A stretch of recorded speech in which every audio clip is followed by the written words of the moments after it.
Welcome back, traders. So I'm still catching up on ICT lectures. Gonna be watching one today, the NASDAQ review for April 28th. This is the Monday of NFP week. On this day, I was not in front of the charts, but hopefully I can still provide some insights on this one. So let's get started right away. So here we are. We're gonna take a look at the 1 minute chart, getting right into the nuts and bolts of it all.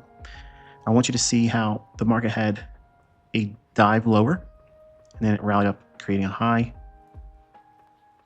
here randomly, and then came back down, taking out that low and moving a little bit lower into today, but not before coming back up into this area. So we're gonna go over the salient points quickly.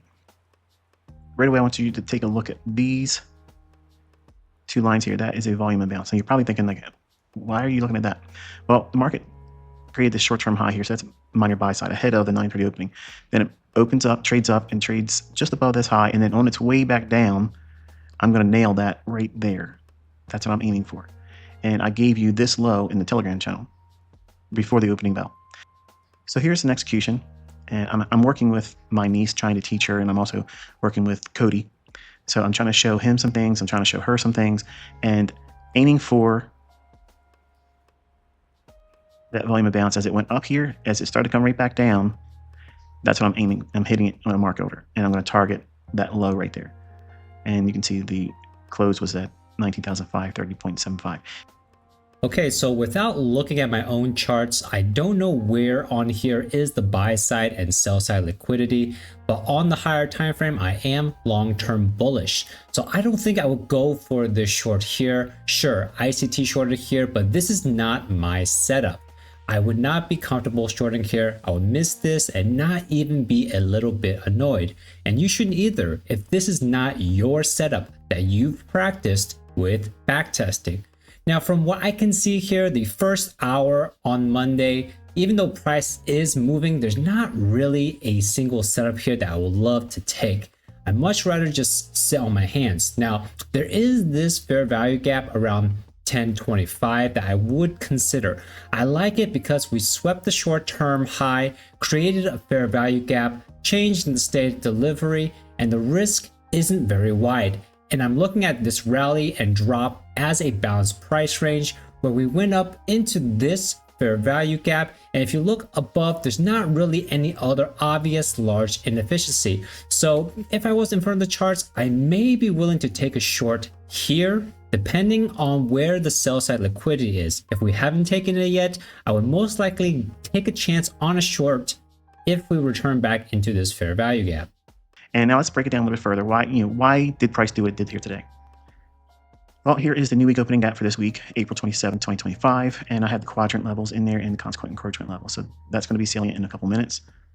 And I want you to take a look at this low to this high.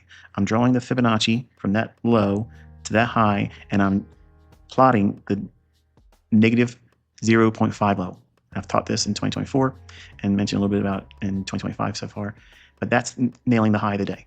Okay, so that's your range here is the opening range, and there's your high. So it nails the high there and then starts to roll back over. Now, as it's starting to drop back down, I want you to go through this price run here. Where in this portion of the price run, why am I only saying that? Because it's this high that it went above. So inside this part of the range here, from this high to that high here, what is a PA rate that you could use on the way down? Inversion fair value gap, right there. Old high liquidity with a premium array.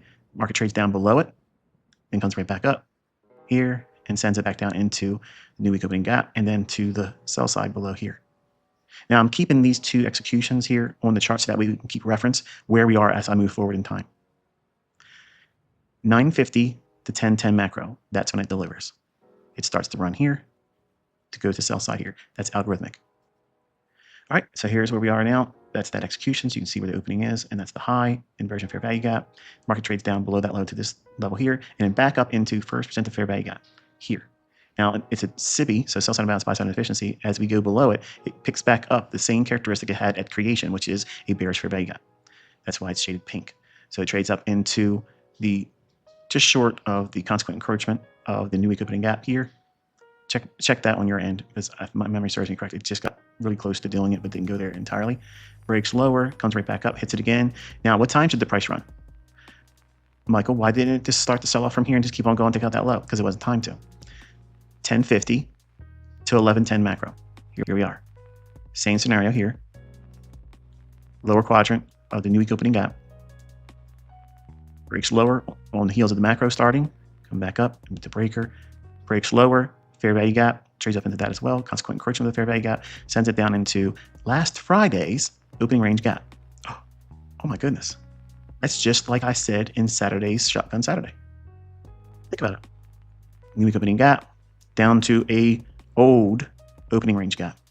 These are like black holes. They just suck the price right on in there. It pulls it in there. It's not buying and selling pressure, folks. The market's going back to these levels to redeliver and offer fair value. Fair value to who? To the market, not the players of the market, not the traders. It's for the market to recalibrate, go back to levels where there was inefficiencies, and gaps are the most inefficient there is. When that takes place, never forget that simply because we used it for the day. No, absolutely not. Listen to the rules I presented with them. We're not one and done, okay? A neophyte's perspective is something like that. We're not doing that. We carry the PD array in the future and use the data ranges to limit how far back you're going to look, 20, 40, and 60 days. Clearly, this is last Friday, so that is within the realm of being a valid or strong likely draw on liquidity. And it draws down into it here. Look at respects the high of it. Consequent encroachment. Works this level here, consequent encroachment. The body's respecting the low. Consequent encroachment. Trades outside of it, taking that low here. And this wick, we have a consequent encroachment on that. The body staying inside that. Hits it dead on right there and rallies back higher. Now, I want you to take a look at this gap here because I'm going to move forward in time into the afternoon. But this gap here is shaded red because it's a bearish fair value gap. I'm going to extend it forward. So just remember around 19,460 or thereabouts, okay? But I'm going to extend it forward and I'm going to change it to this color here, which denotes it's going to change its character from bearishness to bullish. So it's going to become a bullish inversion fair value gap. That's this one right here, okay? Now you can do the same thing with this on your own chart here. Same thing, bearish fair value gap becomes an inversion fair value gap that's bullish later on in the future. So you can test that with 19,380 and then the 19,460. But this one here, I'm going to have annotated on the chart. Okay, so if I did take a short here, maybe I would have taken profits here, or maybe I would have gotten stopped out. Who knows? But looking at the 1 minute chart, it doesn't look very clean to me. I know ICT loves going down to the 1 minute, but in my opinion, if you were to use the 5 minute chart on this day, price action may look cleaner and you might have some more success. Here it is here. And before we get to that, here's that consequent encroachment, that wick after taking the low out. And then at 1:30, I teach you that the opening range for the afternoon session, PM session for equities, begins at 1:30 to 2 o'clock. And what you're looking for is the obvious displacement fair value gap, not these little small little tiny cracks between two candles. This is the obvious one here. And it comes down right into it there. Fair value gap, institutional order flow entry drill, rallies. Here's that 380, the bearish fair value gap I told you to look around, that 19,380 that I did not highlight earlier. If you find that on your chart, extend it forward and you'll see that it's using that here. Then it rallies up and it creates the inversion fair value gap that's bullish here. And the price takes off during the 3:15 to 3:45 Eastern time macro. That last hour trading has this very sensitive 30-minute window.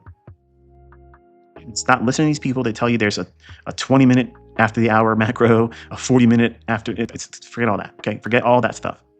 And then it rallies up into the new week opening game. Again, for this week, blows out the high of it, and it comes right back down into it and trades back into consolidation after the 4 o'clock settlement. So that's pretty much it for this lecture. Pretty light, nothing so mind-blowing. The key points I'm taking away from this is that time is very important. Always pay attention to the macro times, the opening range times, and don't expire PD arrays just after one use. Extend it, as it can be used as inversion during the PM session if you trade the PM session. Now, we've seen this multiple times, not just in this video for this day, but overall, I don't really like the price action. I think there is a good chance I would not be profitable if I traded this day. Now, one suggestion I would like to see in ICT's review is that if he will rate the difficulty of the trading day, like 1 to 5 or 1 to 10, just to get his opinion on whether the price action was clean or messy. I think if enough of us message him or thumbs up comments like that, he could possibly include that in his reviews. So I urge you to try and get this suggestion out to him. But that's it for me this time. I hope you got something out of this. Before you leave, please give this video a like and subscribe if you haven't yet. And until next time, safe trading.